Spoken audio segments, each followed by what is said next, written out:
जिंदा नहीं जाओगे। इसलिए हम तो उससे बचने के लिए इस जंगल में, इस ऊंचे पर्वत पर रहते हैं, ताकि हमें ये पता लगे कि बाली के आदमी किधर से आए, तो हमारे पास ये दूत हैं, इनके द्वारा हम ये पता कर लेते हैं कहीं ये बाली के आदमी तो नहीं है। अगर ये हमें इशारा कर दें तो हम इस पर्वत को छोड़कर भी चले जाएंगे, कहीं दूसरी जगह देख लेंगे। राम कहने लगे अब तुम्हें डरने की जरूरत नहीं। अरे तुम और हम मित्र हो गए। मित्र का मतलब होता है वो कुसंग में से अच्छे संग में डाल देना। अरे एक मित्र होता है वो अच्छे को कुसंग में डाल देता है, खुद बीड़ी पीता है, दूसरे को भी सिखा दे तू भी पी। और जो घी बुरा खाएगा ना, रबड़ी खाएगा, जब उसे नहीं कहने का तू की शादी हो जाएगी, खाने लगा तो मेरे पास नहीं बचेगी। इसलिए वो कुसंग है। शराबी होगा वो भी पिला के पिए, बीड़ी पीने वाला, तंबाकू खाने वाला, जितने भी हैं वो कहते हैं ले कल को तू भी जेब में रखेगा, जैसा मैं कह रहा हूँ तू भी ऐसे करना है। तो जहर दूसरों को देकर खिलाया जाता है, और जो अमृत होता है वो मैं ही मैं खा लूं, उसे को दूसरे को देना नहीं चाहता है। इसलिए यहाँ राम कहते हैं भाई देखो हमारी सीता पता नहीं जंगल में कहाँ खो गई, आकाश ले गया कि जमीन में चली गई, कोई जानवर ले गया, कुछ पता नहीं कहाँ गई। जब राम सर्वव्यापक है, सब कुछ जानते हैं, लेकिन वो एक लीला कर रहे हैं।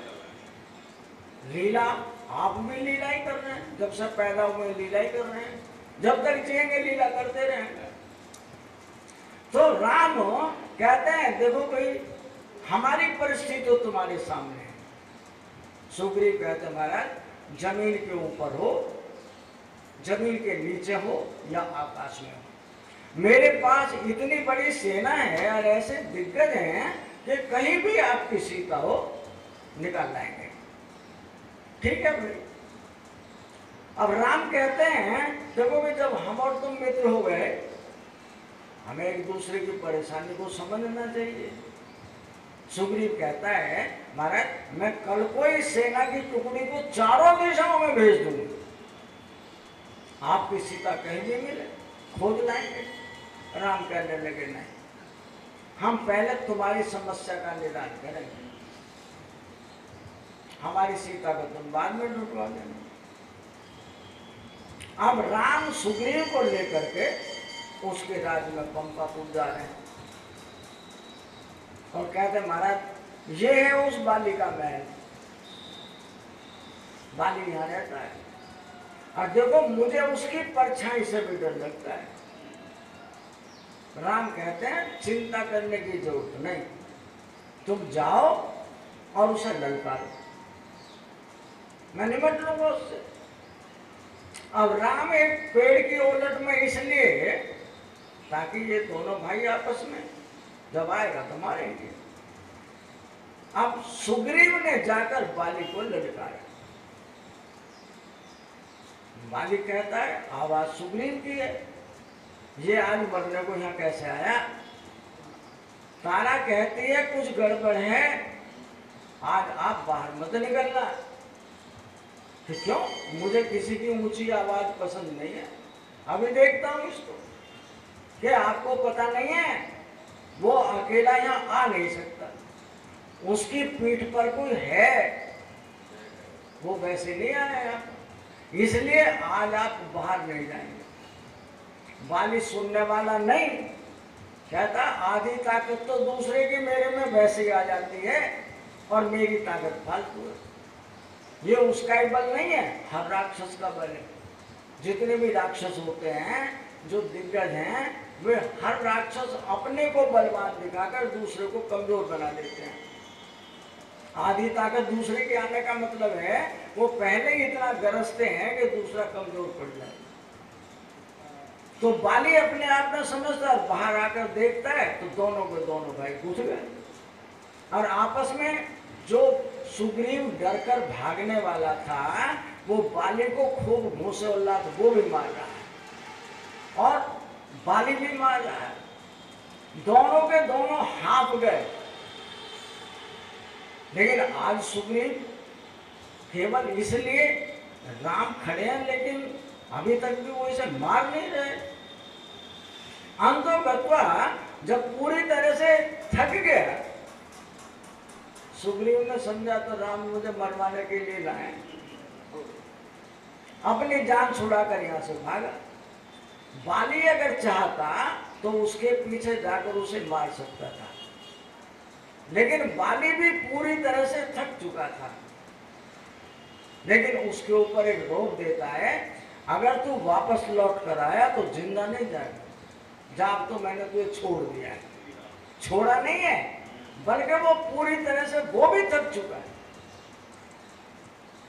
अब जब यहां से सुग्रीव चले, राम कहते सुनो कि मैं सुन लिया, इतना ही बहुत है हमारा। तुम तो बाली के हाथों मुझे मरवाने लाए थे, अगर एक दो मुक्के लात मुझे और मार देता तो मेरा काम ही पूरा हो गया होता। राम कहते हैं हमारी सुनो। अपने पास बुलाया और कहा क्या हुआ भाई? हमारा सारा शरीर पिटा पड़ा है, हालत बहुत खराब है। तो देखो भाई, तुम्हारी और तुम्हारे भाई दोनों की शक्ल मिलती है। अब मैं बाण चलाऊं बाली पर, लग जाए सुग्रीव को तो सुग्रीव मर गया, मेरी दोस्ती तो खत्म हो गई। मैंने इसलिए बाण नहीं चलाया, मुझे नहीं पता कौन सा बाली है कौन सा सुग्रीव है। इसलिए तुम मेरे पास आओ, कहाँ दर्द है तुम्हें, मैं तुम्हारे दर्द को देख लेता हूँ। मानो राम उसके ऊपर, यानी कोई भी व्यक्ति हो, अगर दया करके किसी के ऊपर प्रेम से हाथ फेरता है, डॉक्टर कुछ नहीं करता है। तुम्हारी नबज नाड़ी देखी और देखने के बाद तुम्हारे मन को सांत्वना देता है।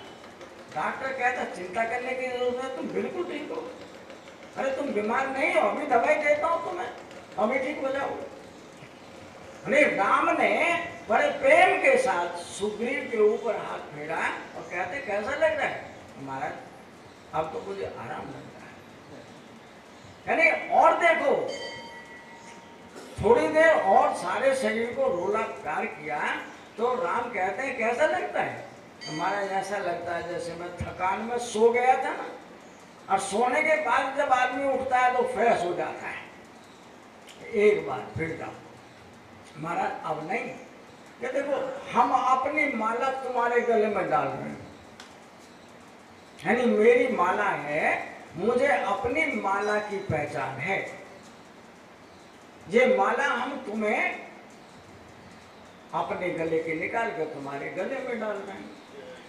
ये माला तुम्हारे गले में तो तुम बचोगे, माला निकलकर बाली के गले में पहुंच गई तो बाली बचेगा, तुम मर जाओ। मेरी माला का ध्यान रखना। जाओगे। अब सुग्रीव फिर दोबारा ललकारे। तारा कहती है यहाँ राजा दशरथ के 2 राजकुमार हैं, और होना हो सुग्रीव की मुलाकात उनसे हो गई। अब वे साधारण नहीं है, विश्व विजेता है, आप बाहर नहीं जाओगे। बाली कहता अभी मर कर गया था फिर जिंदा रह गया, अब क्या जिंदा नहीं रहेगा, तुम फिर आए निकल कर। और जैसे ही वो गुथे तो उसे राम का पता है कि भाई राम को सुग्रीव का पता है, उसके गले में तो मेरी माला पड़ी है, और बाली का जो माला से अलग है वो बाली है। जैसे उनमें गुत्थम गुत्था हुई, राम ने बाण चलाया और बाली धराशायी होगा। अब तो उसके धराशायी होते पहले राम ही गए उनके पास। कहते हैं मैंने तुम्हारा क्या बिगाड़ा, और तुम्हें मारना था सामने आकर मारते। सुग्रीव तुम्हारा क्या लगता है, जो तुमने मेरे से दुश्मनी निकाली है, तो सुग्रीव तुम्हारा क्या लगता है? इतने में उसकी पत्नी तारा भी है। वो तारा कहती है महाराज तुमने मेरे बाली को क्यों मारा? तुमने बाली को नहीं मारा, तुमने तो मुझे मार दिया। वो कहते भाई तुम्हारा बाली यही है, जो लेटा हुआ है, सोया हुआ है, ये तुम्हारा बाली है, ले जाओ किसी से पूछ लो, बाली यही है। कहते महाराज ये तो बोल नहीं रहा, इसे बुलाओ। राम कहते हैं जो बोलने वाली शक्ति थी वो हमारी थी। तुम इस शरीर को जानते हो, ये बाली है, और सारा जगत इसको जानता है कि ये बाली है। कि महाराज ये नहीं मरा, तुमने तो मुझे मारा, भाई हमने तुम्हारा क्या बिगाड़ा। तो तारा कहती है मैं इसके रहते हुए अच्छा खाती, अच्छा पहनती, कहीं उठती कहीं बैठती, सारा दुनिया मुझे इसके साथ जानती है, बाली की पत्नी। मैं खा नहीं सकती, सज नहीं सकती, शरीर को सजा नहीं सकती, और जो मैं सब प्रकार से सारे जगत में घूमती फिरती थी, बैठती, हंसती, बोलती थी, वो सब छिन गया मेरा। मेरे पास तो कुछ छोड़ा नहीं। एक अपराध और लगा है कि कोई आदमी कितने ही अच्छा काम करने के लिए अपने घर से निकलेगा, काश मैं उसके सामने पहले नंबर पर आ जाऊं तो कहेगा विधवा सामने से निकल गई, काम नहीं बनेगा। वो अपने घर को वापस लौट जाएगा। महाराज इससे ज्यादा तो आप मेरे से क्या लेते, मुझे तो मेरा बाली दे।